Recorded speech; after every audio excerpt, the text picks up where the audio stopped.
French President Emmanuel Macron walked among the ruins of Beirut's port again last week for his second visit there since an explosion last month thrust Lebanon even deeper into an economic and existential crisis from which no one is sure it can ever emerge. The French leader revisited Beirut, vowing to never give up on the Lebanese people, leaving many of his own citizens wondering just why is he stepping into what is widely seen as a quagmire. It was intriguing and aroused mixed feelings for the Lebanese public. Under normal circumstances, Lebanon would be annoyed for being subjected to external interference.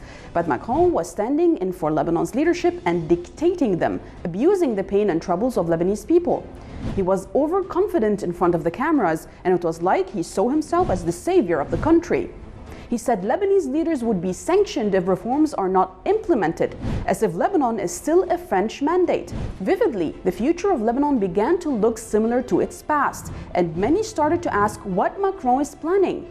Macron then popped for a visit in Baghdad as the first head of state to visit the Iraqi capital since Prime Minister Mustafa al-Kadhimi took office. The French president claimed to back Iraq's sovereignty, all the while his US allies still occupy the country. From mediating in the crisis in Lebanon to playing Lawrence of Arabia in Iraq, President Emmanuel Macron aims to fill the vacuum left by an isolationist America to boost France's clout in West Asia. President Macron has seen the vacuum in question as an opportunity. He now acts as if he is Europe's foreign policy leader by default and thinks that he has to run the show because there is a diplomatic relations gap in the Western world. But by trying to court all sides, Macron risks drawing a blank with one of them. Success in Lebanon might burnish his reputation as a consummate negotiator. However, skepticism is brewing about France's ability to play a leading role in West Asia, where the US, Russia, and their allies have traditionally called the shots. Welcome to the Mideastream. I'm Marwa Osman.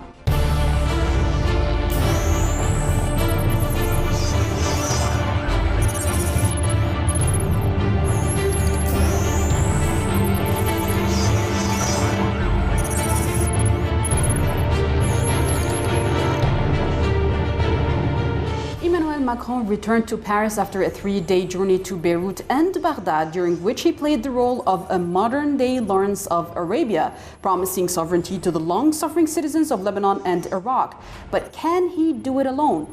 Better yet, how does he plan to do it? To discuss this issue with us from Beirut is Mohammed Late, journalist and photographer. Thank you very much, Mohammed, for being with us. And I understand that you followed up with Macron's visit to Beirut last week. But both Iraq and Lebanon are now decomposing and imploding. Neither have developed an inclusive sense of national belonging, while both suffer from corruption, nepotism, and US unlawful sanctions as well, whether direct or indirect sanctions, that just makes everything else worse. Is France truly capable of bringing about change to any of these countries in any way, for that matter? Well, first of all, I don't think France is basically keeping the interest of Iraq and Lebanon respectively as its priority. Basically, it's trying to guard its own interest or the interest of the Western powers, especially that the US is retreating its forces from the region, basically from Iraq, if you want to talk about Iraq and Lebanon.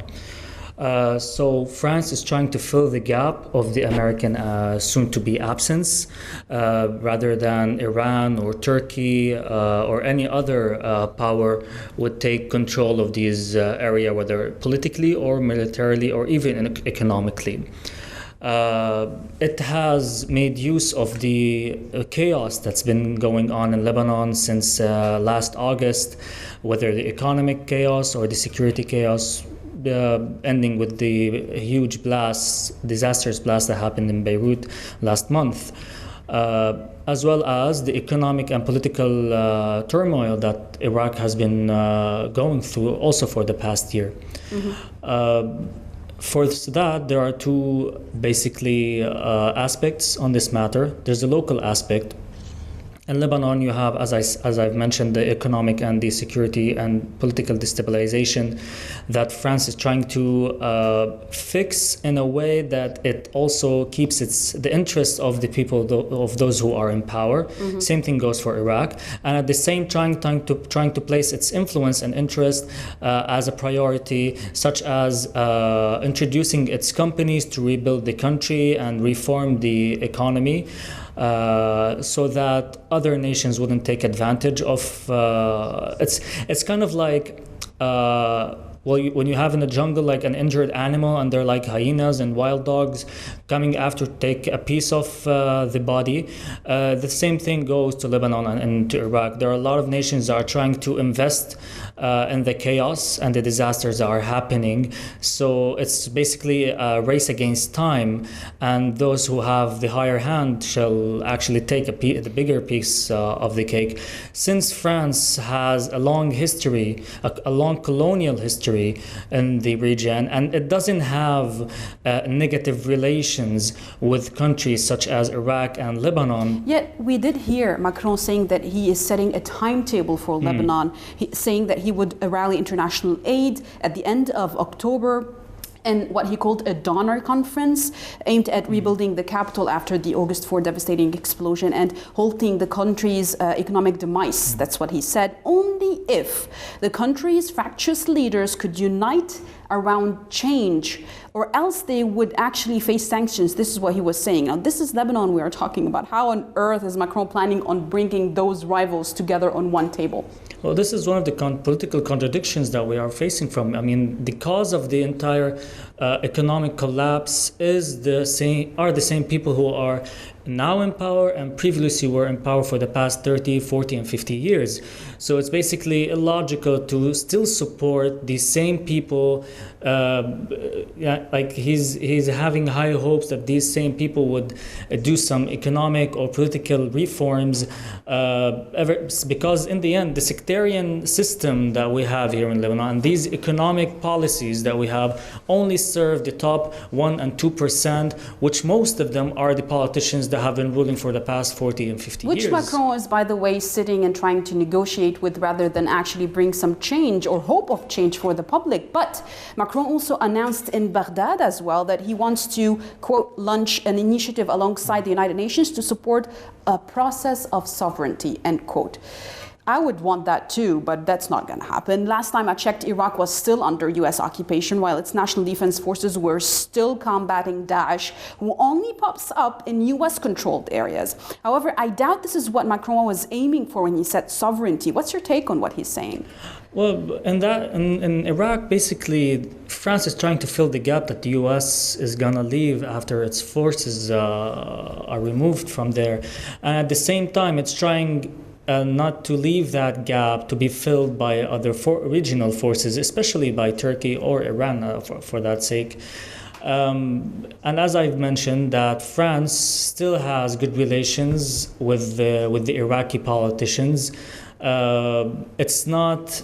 It works as a mediator. It's not a faction that causes danger or destabilization, such as the US has did, or the UK for that matter, or which raises Turkey. A lot of questions, Mohammed. I mean, if the US, with all the power that it had, could not change anything, whether it did to the worse, but not to the better, how would France do it?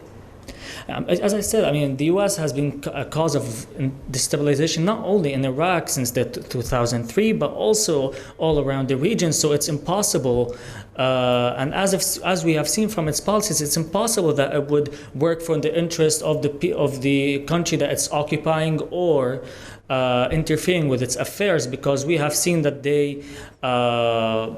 they're not objective, they're not biased with what they do for the interest of the country itself. It only works for its own interest, as they have done in 2003 when they toppled the Saddam Hussein regime. They have went to take all of the oil revenues from Iraq, which was the third biggest oil producing company in the world. It did not bring any of the revenues to the Iraqi, and we have seen Iraq toppling down towards chaos ever since. Also the same thing in Lebanon. How could you work?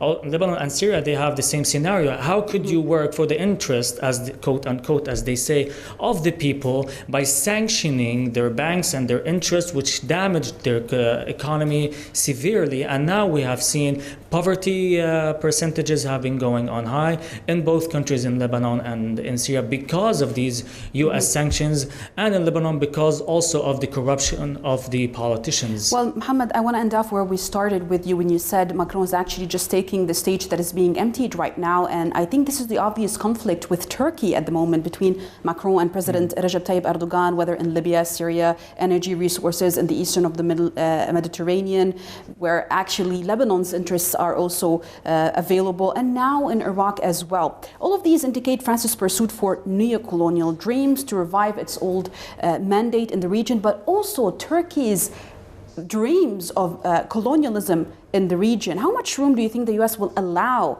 its French ally in these delicate files to push itself where the US once were?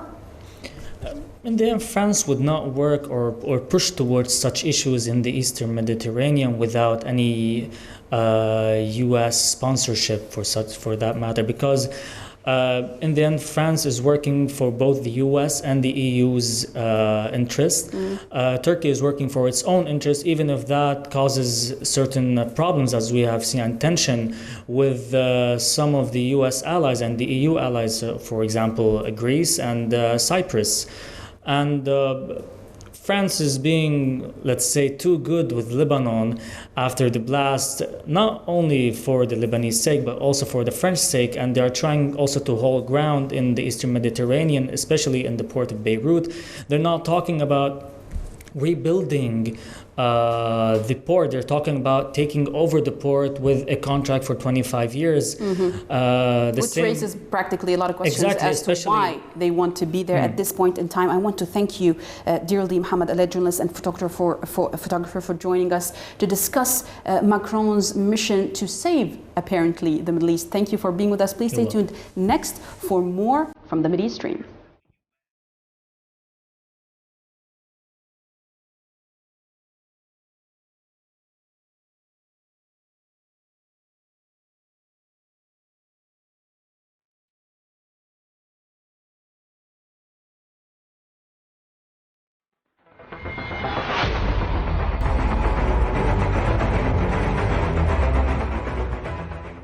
Now, if you follow my Twitter account, you must have seen the video that I leaked last week of former US Ambassador to Germany, Richard Grenell, elaborating about how the US bullies its allies into submission.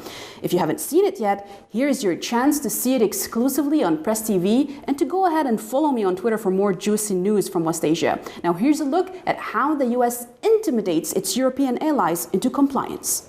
We pushed the Germans very hard. They were not happy, but we pushed them very hard to ban Hezbollah. We think the French should do it. We think the EU should do it. I've been to Brussels a couple of times to lobby for it. As DNI, I pushed very hard. This is Richard Grenell, former US Ambassador to Germany and former acting director of national intelligence in the Trump cabinet in 2020.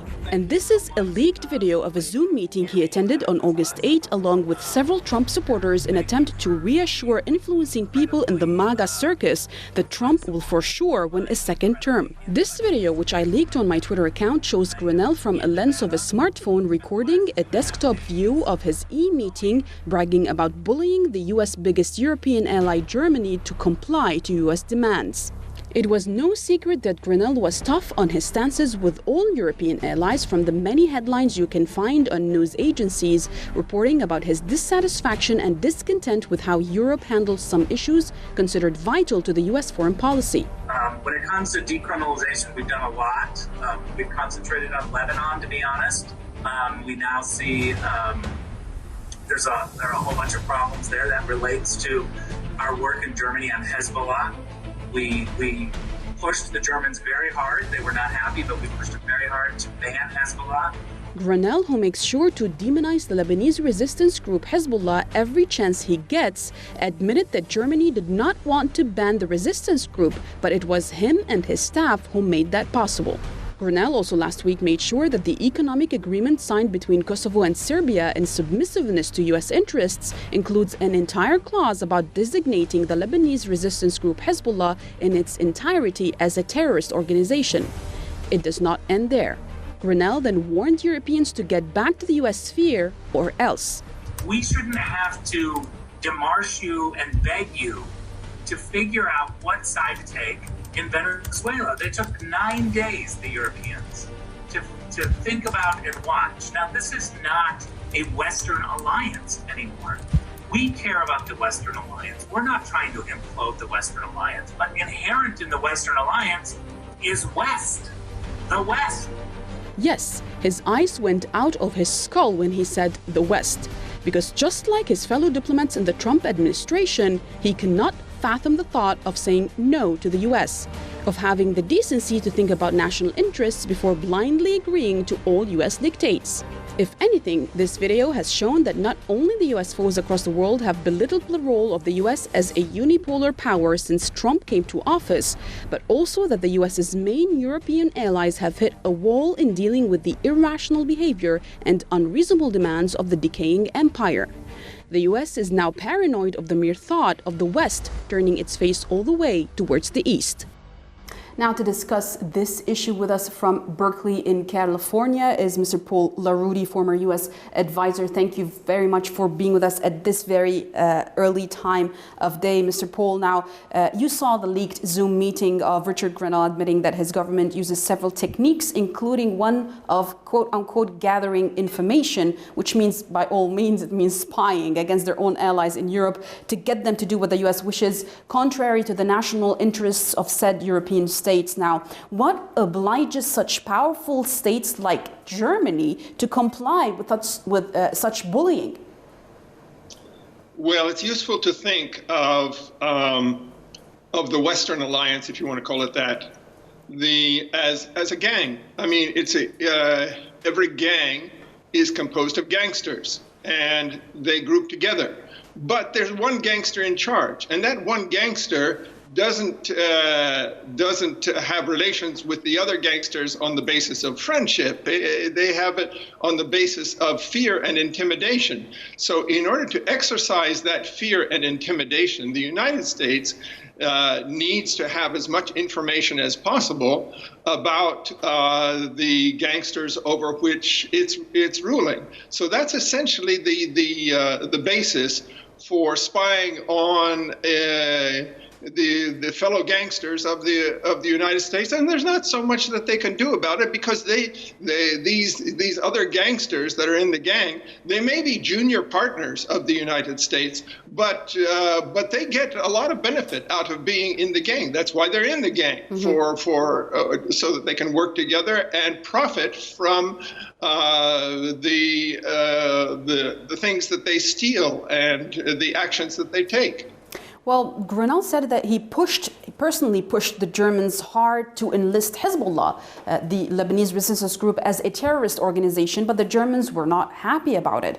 Would you kindly explain to our viewers why would a resistance like Hezbollah, which is 10 kilometers, which is more than thousands of kilometers away from Washington and more than 3,000 kilometers away from Berlin itself, merely liberated the land? They abolished ISIS from their borders and from within their own borders as well, pushed great powers like the US to damage its relations with its allies? Well, there are basically two reasons. First of all, every gang has to intimidate those who are the victims of the gang. It has to make sure that everyone obeys the gang, whether they're in the gang or not.